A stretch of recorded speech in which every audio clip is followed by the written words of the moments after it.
Even after sinking 130 hours into The Legend of Zelda Tears of the Kingdom, the desire I have to continue exploring the sky, lands, and depths of the Kingdom of Hyrule is still going strong.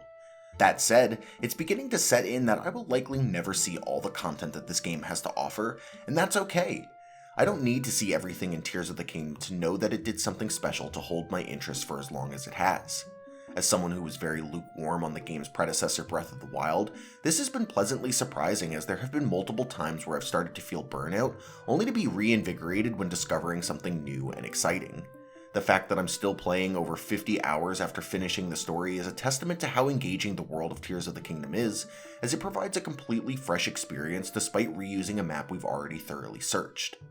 While a lot of credit for that can be given to the groundbreaking fusion mechanic and the ease of traversal, personally I have been most impressed by the amount of significant items to be found throughout the overworld. It feels like you are finding something valuable behind every corner, which makes exploring both exciting and worthwhile. Nintendo really did a great job at building upon and complementing the systems they debuted in Breath of the Wild, and it makes the world of Tears of the Kingdom feel full to the brim with engaging content. It's a huge step in the right direction for the concept of open world Zelda games, and it gives me a lot of confidence for the future of the series knowing that this is where Nintendo plans to take it. In this video, I want to highlight what makes exploration so addicting in The Legend of Zelda Tears of the Kingdom, and discuss some of the additions Nintendo made to the framework of Breath of the Wild to create one of the most fun iterations of Hyrule to explore to date. But before I do, remember to let me know what you think of exploration in The Legend of Zelda Tears of the Kingdom in the comments down below. And if you enjoy this type of content, be sure to like and subscribe. It's free and helps you see when I post new videos. Thanks for the support, and with that said, here's your spoiler warning before we get into things. One of the main issues I had when I played The Legend of Zelda Breath of the Wild was that despite being a game focused on exploration, the things you discovered in that game never really felt all that important. There were certainly a lot of interesting landmarks in the world that drew my attention and prompted me to investigate, but more often than not I was disappointed to find nothing of real significance when I got there. It felt as though the game was relying on the spectacle of its world to be enough for players to be satisfied, as it quickly became apparent that much of the game's content was filler. Whether it was finding your umpteenth Korok seed after completing a puzzle, receiving a spirit orb after finishing a shrine, or defeating a bandit camp to open up a chest that contains a weapon inside that will inevitably break, it just never felt like the effort you put in to explore was properly rewarded. For me, this led to a feeling of apathy towards most of the game's content, as after a certain point none of it felt worthwhile to engage with. The durability system stripped away the novelty of finding unique or powerful weapons, the ability to pause and heal in the middle of combat devalued the need for additional health upgrades, and discovering Korok seeds felt pointless after I had already sufficiently upgraded my various pouches. While these are not inherently bad systems, once I understood the core gameplay loop and mechanics of the game, much of the excitement I had in the beginning towards exploration faded away. And with no real incentive to continue exploring, I felt Breath of the Wild's lack of tangible progression really got exposed. This was a major disappointment for me as a longtime Zelda fan, as in previous titles in the series, it felt like there was an extremely strong sense of progression throughout each adventure. In addition to acquiring important story-related items, be it medallions, stones, or shards, Link had many new useful tools that he could add to his arsenal permanently. On top of the new items you'd acquire in each dungeon, there were also capacity upgrades to find for Link's various quivers and pouches, as well as other helpful equipment to locate depending on the game. Things like the gold and silver scales in Ocarina of Time, the Hero's Charm in Wind Waker, the Tiger Scrolls in Minish Cap, and of course the masks in Majora's Mask, just to name a few. This is not to mention the numerous pieces of heart, fairy upgrades, bottles, and other such rewards that made exploring both exciting and meaningful. When you came across a cave, or a puzzle, or an NPC, you were motivated to interact with them because you knew there was a chance of earning something useful. That unpredictability served as a driving force to interact with the content outside of each Zelda entry's main story, and was largely and noticeably absent from Breath of the Wild. That said, I'm not trying to imply that there was nothing of substance in that game, but its offerings felt particularly weak when considering the size of its world and the amount of time you would spend in it, let alone comparing it to other Zelda entries. This is why the idea of Tears of the Kingdom's multi-layered world initially made me apprehensive more than anything else, because I just couldn't picture a scenario in which the world was filled with interesting, rewarding content.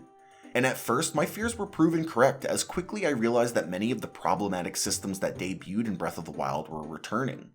But as I got deeper and deeper into the game and experimented more with the extremely versatile fusion mechanic, I realized Nintendo had really done a great job in bringing value to a world that I previously thought lacked it. Suddenly, even common materials had functions beyond being cooked into a meal or an elixir, which greatly enhanced how fulfilling the moment-to-moment gameplay was because nearly everything you could find had twice the utility. This might be the single most important difference between Tears of the Kingdom and its predecessor because it transformed the way I looked at traversal. In Breath of the Wild, I hit a point where I no longer wanted to roam around because I felt that there was little that excited me. Cooking was something I did very little of, so collecting ingredients never felt like a priority, and fighting bandit camps felt pointless when I kept seeing enemies I had already beaten dozens, if not hundreds of times, again and again who also never seemed to yield treasure worth fighting for. As a result, I made heavy use of the Sheikah Towers to get around because I didn't have a fear of missing out on content, and it felt more efficient to simply glide everywhere I needed to go. Tears of the Kingdom rectified this issue for me with its fusion mechanic because I now had a reason to collect materials and fight the enemies I had largely skipped in the previous entry in the series. Bandit camps immediately began to provide great value as the weapons you could find within them could provide you different bases for weapon combinations. With the ability to fuse gems, monster parts, or really anything else you can think of to a weapon or shield, finding them felt valuable thanks to their extra utility. And experimenting with different fusions was appealing because it was fun to see what effects each material would have and in what situations those effects would be useful. Not only did this create a terrific gameplay loop of killing enemies to get weapons for fusions that'll be tested on more enemies later on, but it made simply coming across materials in the world an interesting part of the gameplay. Finding the different elemental fruits, or monster parts, or even just random objects in the world became somewhat thrilling when you realized you could create something that you likely hadn't seen before. Among my favorite inventions has to be the bomb shield because in addition to allowing Link to be offensive even when being defensive, it can also be used to launch him high into the air, which is convenient for both traversal and combat purposes. It makes finding an explosive barrel, something that would be completely forgettable in a game like Breath of the Wild, into an event worth celebrating in Tears of the Kingdom because you are now given a choice. Instead of feeling like you need to utilize it in your current situation, you can fuse it to your shield or weapon and take it with you on the go to make life easier when exploring later on. This is just one example, but it can be applied to various other items as well. The different ores you find can still be sold at a high price to vendors, but now they also grant weapons they are fused with whatever elemental power resides within them. Monster parts like key swings can still be cooked to create elixirs, but now double as an enhancer to make your arrows fly farther when fused together. And even ingredients usually reserved for cooking, like meat, can be modified and fused to a shield to make actions like shield surfing a breeze. More than anything else, this prompted me to take my time in each area I discovered because I always had an incentive to see what I could find. Rather than systematically mapping the world with shrines and Sheikah Towers so I could warp everywhere, I felt encouraged to follow my gut in whichever direction it took me. This created a more organic experience that ultimately led me to interact with more of the game's systems, which in turn allowed me to appreciate Tears of the Kingdom's beautiful world to the fullest. And much of the credit for this change in perspective has to be given to the fusion ability and the value it injected into so many different aspects of the game. While I'm on the topic of fusion, I think it's time to talk about the Zonai devices and how they radically changed traversal in Tears of the Kingdom for the better. Previously in Breath of the Wild, it felt as though your methods of getting around were fairly limited if you weren't taking advantage of the physics engine to fling yourself across the map. You had horses and your paraglider, and eventually a motorcycle, but it still felt like getting around could be a hassle. While this encouraged you to hunt shrines to increase the number of fast travel points around the world, it still felt like traversal was somewhat limited. However, with the introduction of Zonai devices that allow you to build and modify your own custom vehicles, traveling Hyrule has never felt as easy and fluid as it does in Tears of the Kingdom. The possibilities are seemingly endless for the different types of vehicles you can make, which allows you to express yourself and build something suited for your tastes. Since searching the internet for Tears of the Kingdom content, I've seen some truly crazy contraptions that have blown my mind and learned that I'm a pretty boring builder in the process. I tend to create simple, practical vehicles like the fan plane to get around, but I've played around with some more complex builds and found it quite fun. For many, I'm quite sure that this is where the bulk of their playtime has been spent, and it's easy to see why when you have so many options at your disposal. But the best part is even if you are completely uncreative or simply don't want to waste your time crafting objects together, later in the game Link will gain the auto-build ability that cuts out all the busy work. You now have a way to instantly summon vehicles from thin air, so no matter where you are in the world, you can conquer the terrain you are in. This really encourages you to explore, as now you are just a few short clicks away from a device that can cover massive amounts of ground in a short period of time, giving you no excuse to not check something out in the distance that caught your eye. To use these Zonai devices, it requires energy from the batteries that Link has on his waist, which help to expand the value of exploration even further by adding even more important materials to collect throughout the world. Zonai charges, crystallized charges, and Zonite all make their debut with this system, and finding them feels crucial to getting the most out of your Tears of the Kingdom playthrough. Zonite allows you to create the vehicle builds you've found or saved. Zonite charges power the device's battery when it starts to run low on energy, and the crystallized charges allow you to expand the number of batteries that Link can use to fuel these devices. As they are all so useful, coming across any of these materials feels rewarding because maneuvering around the world will now be easier in some way. Similarly, coming across the different Zonai devices themselves becomes a satisfying discovery because of their versatility and handiness as well.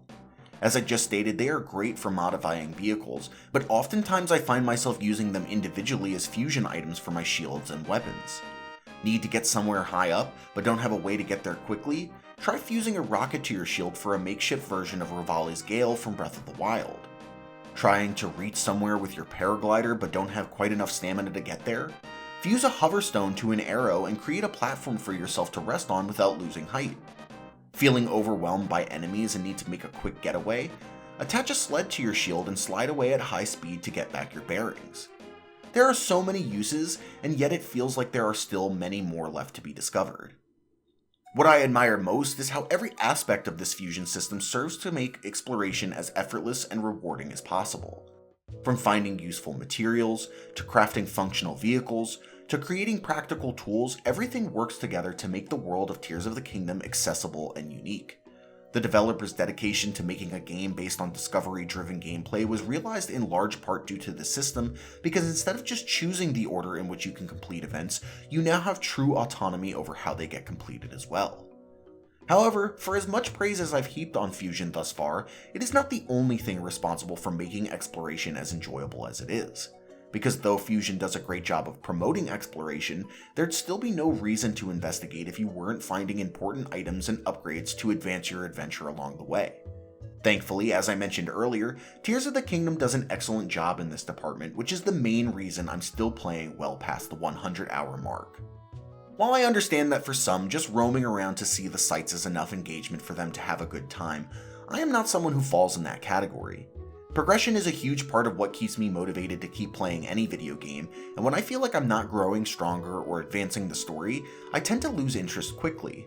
I'm not necessarily asking for game-altering gear in every nook and cranny I look in, but I also don't want to devote a bunch of my time to completing a task if I'm not going to get anything from it. It's worth reiterating that this was one of the biggest problems I had with Breath of the Wild, as I felt like I was constantly being let down when I stumbled upon a quest or an interesting area that didn't reward me properly.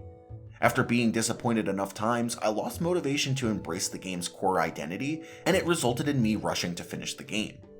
This never happened in Tears of the Kingdom because you are consistently finding cool items that make you wonder what else is out there to uncover. It's like a constant drip feed of new stuff, whether it be armor sets with unique abilities, important materials for upgrades, or even brand new combat techniques, all of which motivate you to keep exploring. I personally had more than one moment of organic discovery that made me do a mini pop-off in my living room because I was so energized and excited by what I had just found. And honestly, those feelings, maybe even more so than the actual rewards themselves, are what kept me going in the moments where I started to feel burnout. In particular, there were 3 discoveries I made that stood out above the rest and really illustrate what makes exploration feel so gratifying in Tears of the Kingdom. The first and most significant was coming across the Fierce Deity mask up in Skull Lake because it caught me by complete surprise. I figured an item like that would be locked behind the amiibo feature again, if it made it into the game at all, but not only did I not need an amiibo to get it, I was able to find it in a random cave I was inspecting. This made me extremely happy, not just because Majora's Mask is my favorite Zelda and the mask appealed to me personally, but because it responded to the single biggest complaint I had for Breath of the Wild, which was its lack of appealing discoverables. To know that any cave I came across had the potential to yield a piece from an armor set instantly gave me the motivation I needed to comb each area I was in for its secrets. It completely reshaped the way I approached Tears of the Kingdom's world from that point forward, and made it all the more sweet when I learned of the Cherry Blossom Tree's hidden use. By presenting a fruit at the tree's base, we can use the guiding light of Satori to reveal every cave in the surrounding vicinity, making it even easier to locate secrets. And by taking a picture of a map you can find in a stable that shows the location of every cherry blossom tree in the world, spelunking is accessible and easy to do, allowing you to find the good loot quickly. Being provided with so many tools that makes exploration easier is extremely encouraging and strengthens an already powerful gameplay loop. It's made even better when you receive armor sets that frequently also come with effects that improve your ability to efficiently explore. One of the best parts of finding the Fierce Deity mask in particular was that it came with an attack up modifier that no doubt helped me in multiple fights along my adventure. And while not every set of armor grants bonuses like these at first, they are by far my favorite items to collect because I enjoy having customization options, and it's something permanent I'll always get to keep. If there was one moment in Tears of the Kingdom that sold me on its core concept and made me fall in love with it, finding the Fierce Deity mask was probably it. A close second would be when I stumbled upon the travel medallion in the ancient tech lab located in Akala. While running around the depths activating light roots, I came across a stone pillar that connected to the ceiling, and after using the Ascension ability, found myself in the center of the building. Inside, 2 members of the Yiga clan were hiding out, and after a quick brawl, I obtained maybe the single most useful tool in Tears of the Kingdom. The travel medallion is a portable fast travel point that can be put down virtually anywhere you'd like, and can be recollected at any time. This can later be upgraded by Robbie to give you 3 separate medallions, and to say that they change exploration would be an understatement. In my playthrough, the travel medallions were crucial in allowing me to enjoy the process of mapping out the depths because I never had to stress about running out of Bright Bloom seeds. Instead of needing to leave and come back after probing caves to restock, I was able to stay underground and freely survey the area because I never ran out of Bright Blooms despite activating over 150 light roots across the depths. By climbing to high points and placing a medallion down, I was able to glide through the darkness to find a light route in one direction before warping back and leaping off in another direction to follow a different light route without having to brighten up the path. This made an otherwise daunting task actually somewhat relaxing, as I could focus less on finding my way and more on finding the secrets that the depths held once the area was lit up. As a result, my time in the depths was among the most fun I had in my entire Tears of the Kingdom playthrough because it felt great to effortlessly conquer such a huge task. Especially after unlocking the auto build ability I referenced earlier, it felt like there was no obstacle I couldn't overcome. That's the sense of progression I love to feel in a Zelda game, because the first time you enter the depths it's intimidating and you don't feel ready to venture into them, and yet ultimately they become just another playground for Link to mess around in. Having the travel medallions are a huge part of what made me feel that way, and why they stand out as not just one of the best items in Tears of the Kingdom, but in the larger Zelda franchise as well. And the fact that I just happened upon it by giving into my curiosity is a moment that really solidified my positive feelings towards exploration and inspired me to keep searching the world for treasures. Finally, the last important discovery I made was while roaming the islands in the sky when I found one of the Sage's Wills that allows you to upgrade the connection you have with your Sage companions. While perhaps not as impactful as finding the travel medallion or realizing random caves could hold great prizes, finding one of these was how Tears of the Kingdom fully earned my trust. Although I had been enjoying the offerings the game had presented me up to that point in my playthrough, a part of me wondered if customization options were the only noteworthy treasures I could find. And though I likely would have still been satisfied if that was the case, finding a Sage's Will confirmed that there was more out there to find than armor sets and glider fabrics. This was the cherry on top that I had been looking for because it removed any remaining doubts I had about the value of exploration. I no longer had to worry about wasting my time when deciding to investigate anything that looked interesting because I knew there was going to be something of significance waiting for me when I got there. Interestingly, Sage's Wills themselves proved to be quite rare, as I've only found 8 of them at the time that this video is being recorded, but my hunch wound up being right anyway. Even if I wasn't finding Sage's Wills, I was locating schematics for vehicles I could spawn with auto build, and crystallized charges that helped me upgrade my battery capacity inside Yiga camps. I was locating old maps in the Sky Islands that would mark areas in the depths so I could treasure hunt later on. I was discovering bargainer statues where I could trade in pose for rare materials and armor sets, and I was finding plenty of bubble gems and caves that could be traded to Kilton's brother Colton for cool, unique gear. This is in addition to blessings of light, that can be earned from shrines, of which there are over 25% more of than in Breath of the Wild, as well as the countless Korok seeds that can be earned from solving small puzzles throughout the world. While true that I called this stuff filler earlier, that's not necessarily a bad thing as long as there is plenty of other meaningful content to help balance it out. And as we've discussed, Tears of the Kingdom is overflowing with other things to collect, which helps shrines and Korok puzzles to shine as the palate cleansers that they are, rather than disappointing as the main course the experience is built around. After all, even if it feels unnecessary in the late game, upgrading your health, stamina, and item inventories feels great because like everything else we've touched on thus far, it makes the world of Tears of the Kingdom more approachable and inviting. When I think about why I haven't been able to stop playing Tears of the Kingdom, I come back to these 3 discoveries because they are perfect examples of how rewarding exploration can be. Each one, in its own way, added to an already addicting gameplay loop and managed to sink the hooks Tears of the Kingdom had in me even deeper. Finding the Fierce Deity Mask because it showed me valuable treasures can be found anywhere, the Travel Medallion because of the control it gave me over traversal, and the Sage's Will for confirming that there was still so much more for me to uncover than I had originally thought. With that kind of knowledge, it feels impossible to set down the controller when you know you are just a few short moments away from uncovering something significant, be it optional or story related. Tears of the Kingdom is not a perfect game, and I still have my issues with it, but as far as exploration is concerned, I really couldn't have asked for more than what we got. This is everything that Breath of the Wild was trying to be and more, and if I wasn't concerned with this video getting any longer than it already is, I could keep talking about all the ways Tears of the Kingdom succeeds. What I will say is that I'm amazed at how positively I feel about a game that takes place in the same exact world and engine as a game I felt indifferent, if not negatively towards. As someone who was clamoring for a more traditional 3D Zelda game, I appreciate that Nintendo didn't completely change its core systems, but instead added tons of rewards and additional systems to show that Zelda really does work in 3 distinct styles. As I wrap things up, I realize I didn't even touch on several aspects that add to the joy of exploration, such as the hunt for the titular tears, the numerous side adventures you can find throughout the world, any of the main plot elements, and several other aspects that contribute to the quality of the adventure, but I'll save those for future videos. In the meantime, I look forward to spending more time in the world of Tears of the Kingdom to see what else I can learn about it. Like I said at the beginning, I'm okay with not seeing everything that the game has to offer, but I'm going to keep playing until I stop finding stuff that makes me happy. And so far it's been 130 hours, and I haven't reached that point yet. My final thoughts are that if you were disappointed with Breath of the Wild like I was, I suggest giving this game a try if you can. Somehow even just the act of running around to collect materials is made fun, and exploration excels here as well as it does in any other Zelda. I think you'll see that Nintendo created something legendary that will be talked about for years to come, and eventually define the Switch's legacy. And if you have played Tears of the Kingdom, let me know what you think of the game, and feel free to suggest some more topics for future videos that you'd like to see.